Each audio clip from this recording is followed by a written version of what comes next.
everybody. Aloha. So, thanks for... Someone was dressed properly. Yes, Tony. Look at Tony. Tony. The ribbon's going on too. It's like you got the Tom Selleck thing happening there. Where's the red Ferrari? I know. Where's the dyed black hair? And the carpety mustache. No, really. Anyway, we're going to do... things are going to be a little bit soggy today because obviously what was going on, but also I had to start this really early because the water kept dripping into the pan, and I was concerned, you know, what the fire department or whatever, you got a heat source going on in our tent, so we had water dripping into the pan. I was trying to manage the evaporation rate without things getting too soggy. So you're gonna get the concept of what this should be, but it's not ideal in terms of texture. You know. Anyway, and then to distract you, I'm gonna put, this is a juicy mix. I've been posting this all week. I started talking about it last week, but this is what I call a superhero juicing mix. And it's just a way that it combines a lot of things for very specific reasons, but they work well together enough that this drink is palatable and it doesn't taste like medicine. You know, the whole eat like Hippocrates thing, which I am about, is letting food be your medicine, and I say it doesn't have to taste like it. So things like raw parsley, really potent, one of the most potent plants that you can eat that is so extremely common. Usually a garnish on the side of your plate. This is Italian parsley you're going to use. Most of these veggies are from Crystal Organic today. Some of these things obviously is not even in season yet for this region, so I went and got them because it works really well in this mix. The season's coming in another month or two for carrots and beets to start coming on. When they do, you guys will be able to make all of this locally, but the mix works really well and there's very specific properties. I've been posting every day each ingredient separately with a picture of the juicing mix, so you can focus on what the properties are for that one item each day and why it's a good thing to have on a regular basis. So the parsley, high in volatile oils, obviously really high in chlorophyll. Those volatile oils are not only anti-carcinogenic, but they help to deodorize your body quite efficiently. In fact, there's a product called, you may have heard about this, but some friends of mine back in Hawaii invented a product called Body Mint. They're the ones that started that. I don't even know if it's still around. All it was, and it was selling extremely well, it was very well known in Japan, all it was oil of parsley. And it was in these capsules. They called it Body Mint. Anyway, cucumbers, major support for your pancreas. That's why they're in here. Also a good source of liquid to go into your juicing because these obviously don't yield a lot of liquid. So the cucumbers serve that purpose as well, besides being good for your pancreas. Carrots, everybody knows about carrots. Good eye support, a lot of vitamin A, beta carotene. Beets. Also, between, I think, probably the most important vital elements for this juicing mix for these times, with all the environmental factors that we cannot control, we can't insulate ourselves from it, but we can manage our exposure down dramatically. Beets, parsley, cilantro, red cabbage. Beets, they fortify your blood, good liver support. Also, they've done some studies on it, a little bit obscure, but they actually do help to filter out exposure to, I believe it's cesium-137. Why that's significant? It's a man-made byproduct from nuclear power. It doesn't occur naturally, but it's much more abundant in the environment than ever before. So that's the properties of beets and the why. Red cabbage, obviously, hugely anti-inflammatory and anti-carcinogenic. Hugely so. Especially red cabbage, much more so than the green. The green cabbage will have some of the similar properties, but red cabbage, much more so. Mark, when does red cabbage come into the market? You know, I'm not sure who's going to be growing it. We haven't had a lot of success in our zone with it, so we didn't plant any this year. But cabbage harvest is probably, I would say, 2 months, probably at least 2 months away. Yeah. Cilantro, some of you already know this, but can't emphasize this enough. This is probably the most powerful, readily available, inexpensive, easy to grow, heavy metal chelator that you can eat. Really, really powerful in that respect, and for the same reasons that I mentioned for using the beets, that's why cilantro is so vitally important. They've done studies on this there was a professor in Japan that studied it and discovered, I think it was by accident, that this has really, really powerful benefits in terms of chelating heavy metals out of your system. Obviously, vitamin K, some vitamin C in here, good amount of chlorophyll, some fiber as well go with it. Another thing that this does is it's a calming herb. It's a calming herb. Also lowers your LDL cholesterol while raising your HDL. Pretty amazing for you. And it's something that you can grow easily in your home garden. Very, very few things will harass it. It's not susceptible to any forms of blight, which is really significant for our climate zone. Anyhow, all these things will go into the juicing mix. I'm going to gun these up to warm it up for you. Maybe I'll start with the juicing mix so you can start getting samples of it. You got a little touch that? Yeah. I'll let you guys get that out, and then I'm gonna play with my machine here. Mark, juicing versus eating all of that Good point, Michael. fresh or raw. Right. Benefits. The only reason why most people just don't have the time to eat the quantities of nutrients that you're getting out of this. You know how long it takes to eat this, right? A while. So A long time. right. A weekend. The downside to juicing is that obviously the vitamins in it, vitamins don't store well. Minerals store much longer, much longer. Vitamins break down fast. Strawberries, for example, you harvest strawberries 2 to 3 days later after you harvest them, your vitamin C has dropped by 50%. And that's even locally. So if you can imagine strawberries being brought in from across the country, it's a week's minimum time before they're on the shelf. You've lost the majority of your vitamin C already. So vitamin-wise, that's why it's significant. Juicing, what it does is kind of like in the same way that you would use a pharmaceutical prescription, you have this concentrated dose, right, to treat you. I'm really starting to do this for my family, but basically I was doing this over 15 years ago without realizing what it was. It was in freeze-dried form though. Garden of Life was one of the products I used back then, but I had to. I was either do this or die. It was that bad for me. I had very mysterious health symptoms, and my homeopathic practitioner at the time helped me through it, but I had to because I couldn't afford conventional medical diagnosis nor treatment. And initially, a few of the doctors wanted to throw cortisone samples at me without even understanding what it was. So it's like, okay, whitewash the problem, but then you make the problem much bigger years and years down the road. So it was either that or die. So I went the green route and eventually healed myself of the symptoms. I had such severe fatigue, I'd have to sit in bed the entire weekend and just enough energy to maybe go to the gym every other week, crawl out of bed, go to work on Monday. I had to travel to France for work quite often, and I had enough energy to get to the hotel, stay there the entire weekend in bed, and then go to the first meeting on Monday morning. But literally, I would have blackouts while I'm driving. You know, so it was severe. But the green foods really helped me. There's times where I guess some of you understand this, some of you just put this in perspective. There's times where when you apply this much vegetables, you're using it almost in a sense of, God forbid, right, the FDA, a drug, in a sense, because it's becoming almost prescription level in terms of, although without the side effects. Exactly.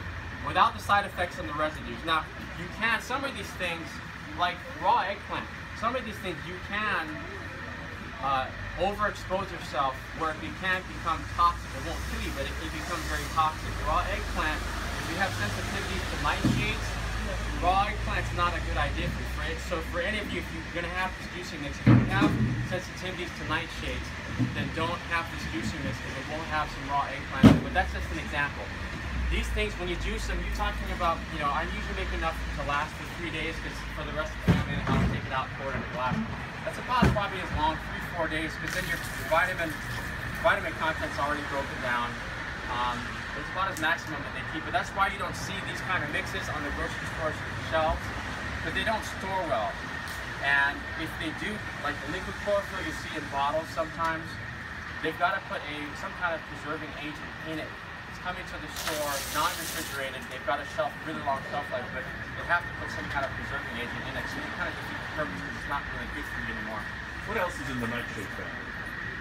Tomatoes? All your best of summer. All the best of summer. Potatoes, Eggplants, tomatoes, peppers, tomatoes.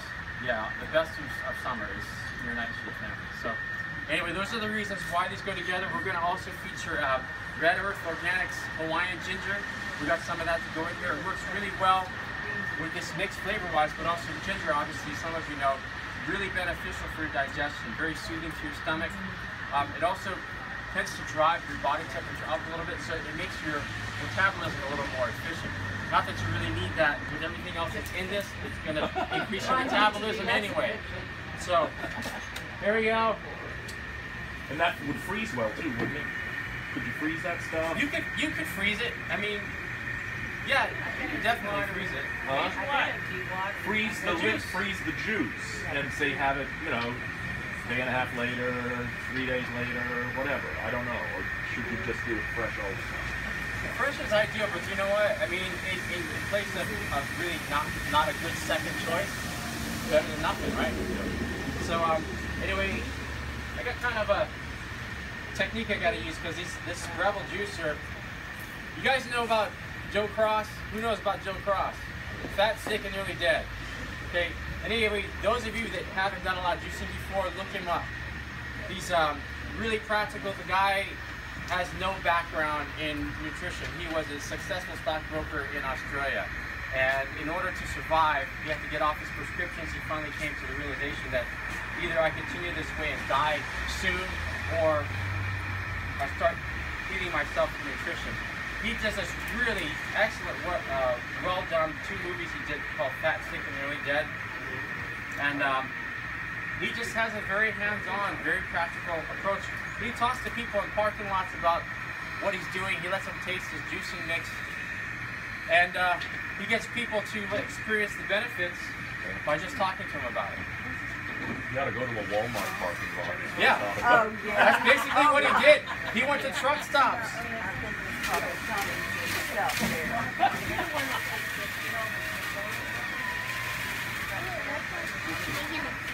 That's funny. This isn't as noisy as it is at home. I can kind of hear myself talk.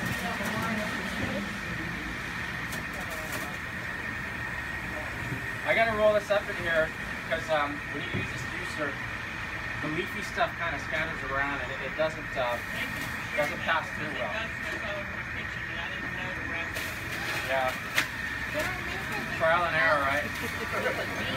Rista's got one of these too. Yay, Rista!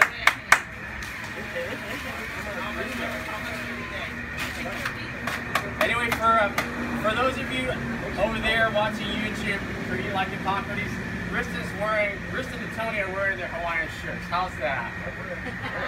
They got Tom Selleck happening over there.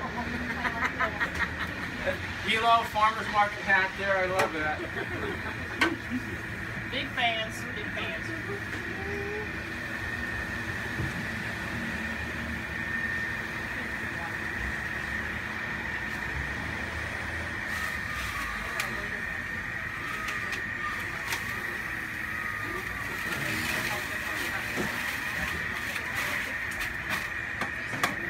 Well, you know, all 3 of us, before the recipe showed up, all 3 of us can eat really well because there's going to be a lot left.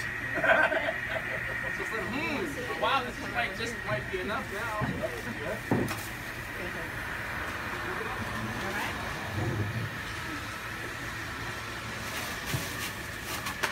Wow, I can smell that Hawaiian ginger. Thank you, Red Earth Organic, for growing that. That's Hawaiian ginger from the Big Island, guys.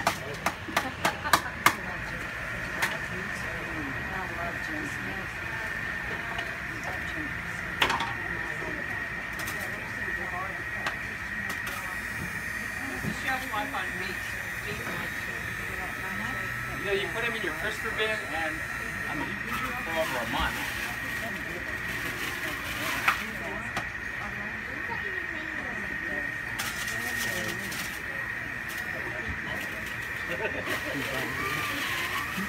Yeah, it's pretty too. Yeah. He won't drink rainbow. Color affects your perception, right? It does. It'll affect your perception of the food. That's why red is so common for fast. There's only one thing missing. It affects your perception. Only one thing missing. Jig is a jig. Sugars are vodka, not gin. Or vodka.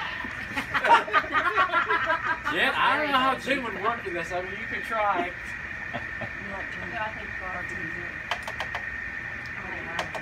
gin. Now, one of the things I like about the juicer, maybe it wasn't And I like a designed for it, delicious but it Manhattan, does let a too. little bit of the pulp get into the juice. One key too, if you're going to juice a lot, you all know, I mean, thank God for Helen, right, from Crystal Organic. I mean, she's a true pioneer in this area for organic farming. She taught Nicholas a lot of what he knows. We don't have arsenal in this. But she emphasizes that when you have these, when you do a juicing mix, especially if you do it regularly, once in a while it's not so important, but you want to kind of chew the juice basically to get your saliva production functioning before you start to get this into your stomach, because it increases enzyme production. If this hits your stomach, and especially if it's cold, if it hits your stomach cold and you don't have the enzymes going on, then there's a greater chance for your food to remain undigested, which eventually will feed inflammation over an extended period, extended practice. That's why it's really common in Europe, especially in France. I kind of learned this over there. I'm going to do a feature, by the way, for those of you that want to follow YouTube. I'm going to do a feature on just water. It sounds boring, but I'm going to do a feature on water just because it is so fundamentally important to understand intaking water, any liquids, and how they affect what you digest. 80% of your immune cells reside in your digestive tract. 80%. And the reason, one of the key reasons why so many people are at almost epidemic levels with the all these diseases, a huge majority of them are all being, you can trace them all back to deficiencies in the digestive tract. So what you want to do to manage these things down, I know I experienced the results myself with just managing how I intake liquids, especially with meals. I don't drink liquids with meals, and the reason why you don't drink liquids with meals is it waters your digestion down, especially ice cold stuff. I mean, who doesn't want a cold beer with pizza, right? So once in a while, fine, but on a regular basis, it's really a bad idea for your stomach to intake liquids with your meals, because So no it water. dilutes your digestion down. No water. No drink. Nothing. Well, a few sips of wine with your dinners, okay, but water, you probably, water, well, you know, because a few sips of wine, it's such a small quantity, but it's also conducive to digesting generally. If you overdo it, then it's going to be just as bad, but yeah, no liquids with your meals. You wait about a good hour to 2 hours after you're done, or at least a half an hour before you have your meal and have your water.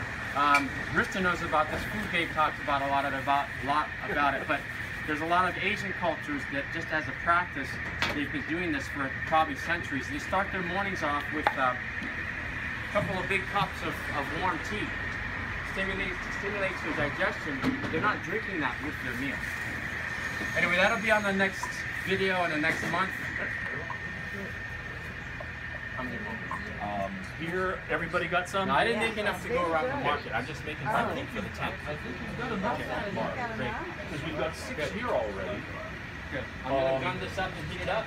If anybody needs more, help yourself.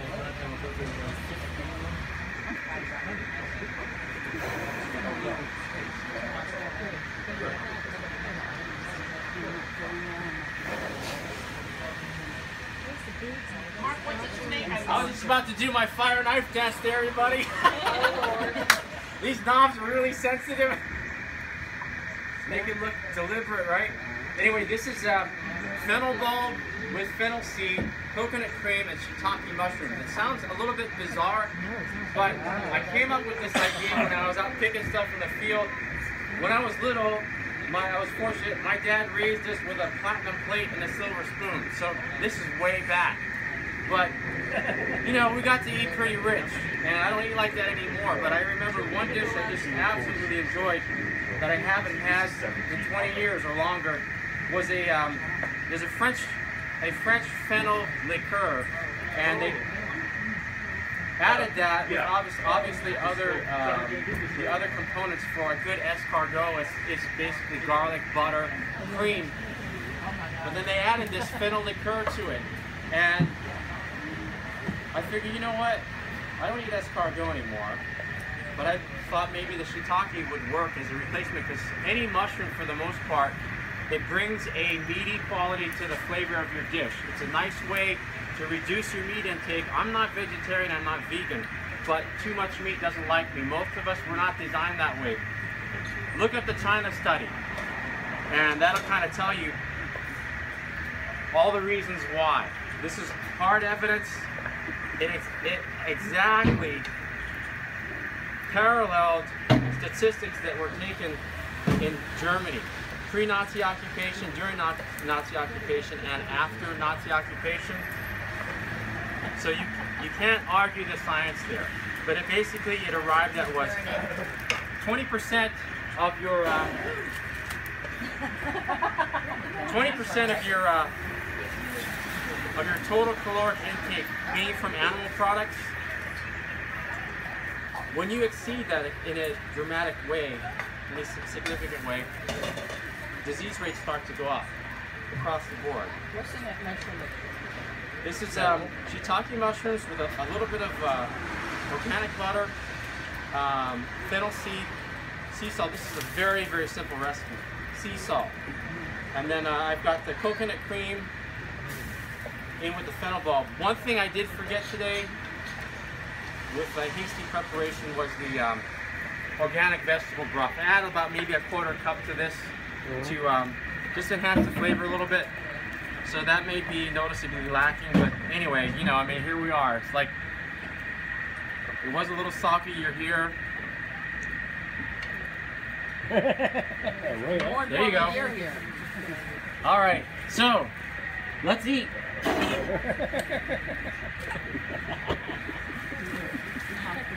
Sure.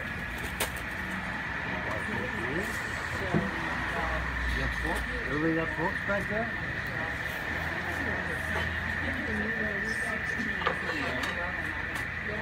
I'm thinking this should be hot enough right now. Okay. Do you want that to send to you or is it enough to go to Sarah Jane? Okay, we've got 10 minutes. We've got Well, we're going to put that on a chair in case somebody else comes up. Wow. Well, let's just start with yours for the dish. But you had enough juice, right? Okay. growers aren't going to get. I don't think there may not be enough of this. But let's just get, we'll take everybody first, and then you want this on the tray, or you just it on the base here?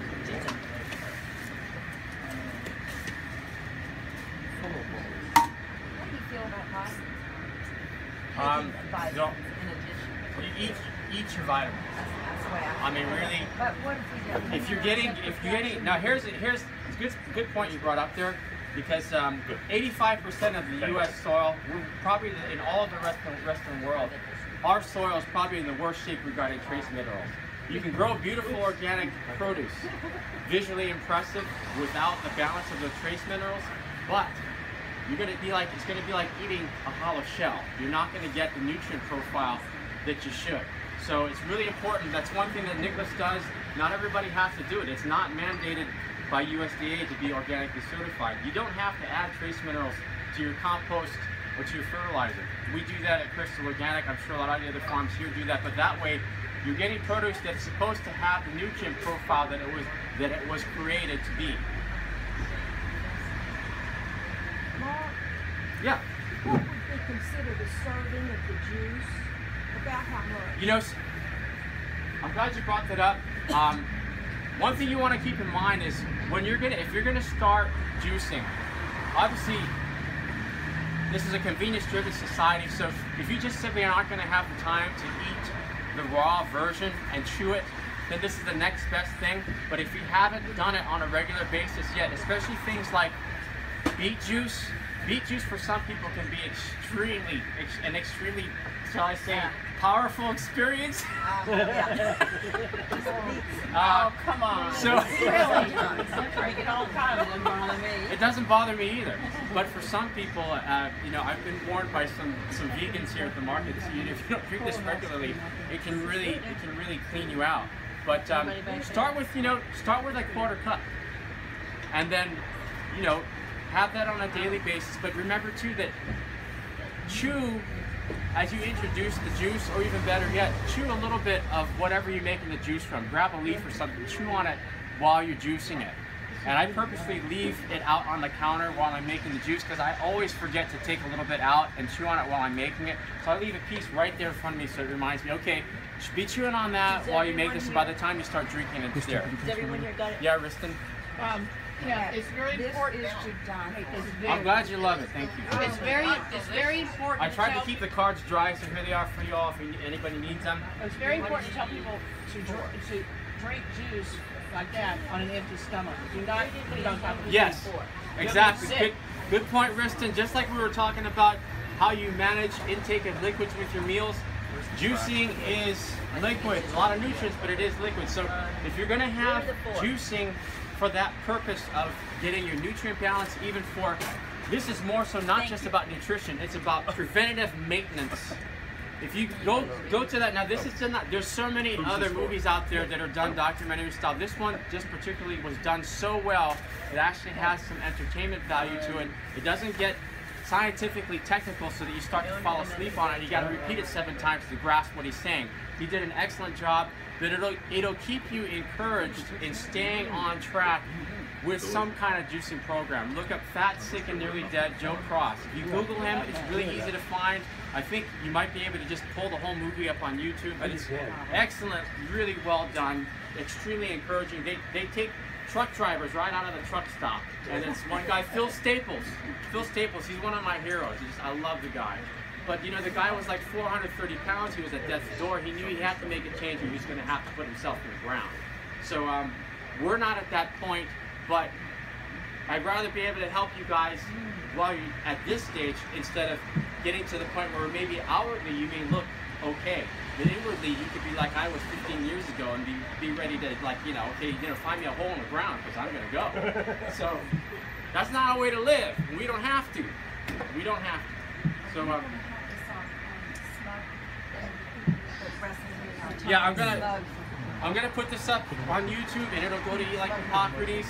I'll also carry that over to the Morningside page as well. So in some way you guys can find it. Go ahead too, those of you that are already going to the site, great, and I thank you in advance for forwarding out, sharing out the posts, because once we get critical mass, we can do a lot more elaborate things. And I know that this is hitting home with some people because I've got a few people out of South Korea, I've got some people out of Nevada that are starting to come onto the site, and it's all about, like David Eckhoff said a couple of years ago. He said, stick with your passion with what you're doing because it will connect with the people who need it most. And so I'm just saying, okay, hey, David, you might have encouraged the town idiot, but I'm gonna go with that, and it's very, very, very fulfilling to see that that it's helping people. Mark, no onion? There's no onion in this. You could probably add it if you want to, but I wanted to stick to what happened with the escargot. That's it. It's just fennel bulb, fennel seed, sea salt, a good portion of fresh crushed garlic. Which, by the way, garlic, make sure that when you're getting garlic that it's organic. If you're using garlic on a regular basis, 80% of the garlic that comes to the United States is coming from China, and you know how much they care about what goes into their food, especially if it's being exported to the United States. Right. So make sure that you are getting U.S. grown garlic, and all the better that it is organic. Most of that will come from California, most likely, most of the time. Cilantro from USA too. Cilantro from USA, they had huge salmonella problems because of growing practices in Mexico. They had a huge recall that contaminated with salmonella. I've been told that they, regularly have been using human wastewater. Japan does that too. There is a problem with places. California's starting to have this problem because of their drought. Cornucopia Institute just cited this 3 weeks ago. This is something that you guys are going to want to be aware of. Gives you another reason to try to be ready for what's in season and make it happen with what's in season locally, because California, because of the drought, they've been forced to use not only recycled sewage water, which, by the way, not such a problem if you have facilities to filter out contaminants, but none of the treatment plants in the United States have the technology there. The technology exists, but it's cost prohibitive to filter out pharmaceuticals. And you know how well drugged up we are, especially on the West Coast. So you get that bonus of all the pharmaceutical fallout in that water. It's going to get absorbed by your vegetables. The most contaminated, when you're growing things, when the water's contaminated, the soil's contaminated, the things that hold the largest concentrations are the roots of those vegetables. If it's a root vegetable, then it is going to be saturated more so than the leaves of the plant. The fracking as well, you cannot isolate the concentrations of chemicals and petroleum byproduct of waste that comes out of that water. So they are used to using that to water the produce in California, and the USDA has allowed organic farms to do this in California. So, I mean, this was on cornucopia 3 weeks ago. I hate to be the messenger of bad news. I wore my Kevlar underwear just in case. Because, you know, I mean, my dad, yes, my dad used to say, don't you know the pioneers are the ones walking around with the arrows in their back? Is that anything like Mormon underwear? What? Is that anything like Mormon underwear? Why not? You never see The it. men have to wear some sort of special... A sheet, it's like a sheet underwear. thing. Yeah, yeah. Anyhow, this is a real simple recipe.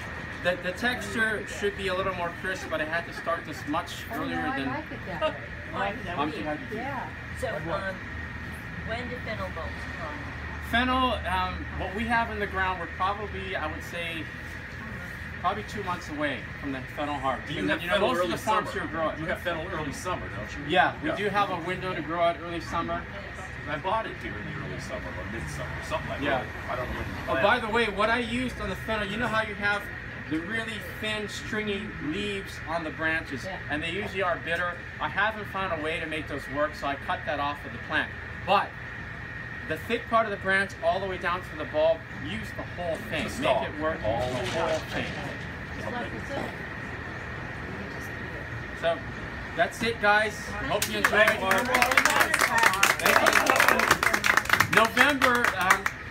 November we'll do another one, but it'd be great because sweet potato harvest will have just been concluded for the most part, and I'm going to do some sweet potato casserole with purple and orange sweet potatoes.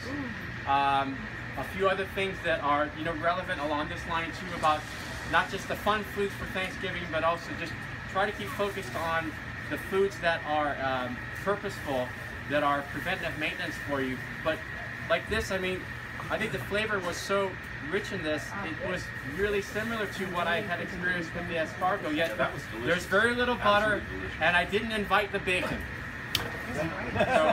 Invite the bacon next time. Now, Hey, I'm Mark. not vegan, I'm not vegetarian. It's just that, you know, more than 2 or 3 Invite the times pig a next year time. for bacon, it just doesn't like me. So, Hey, Mark, any closing words to the folks watching on Facebook and YouTube? yeah, you know, here at Morningside Farmers Market, we're 100% certified organic. Very significant. We started out that way 20 years ago.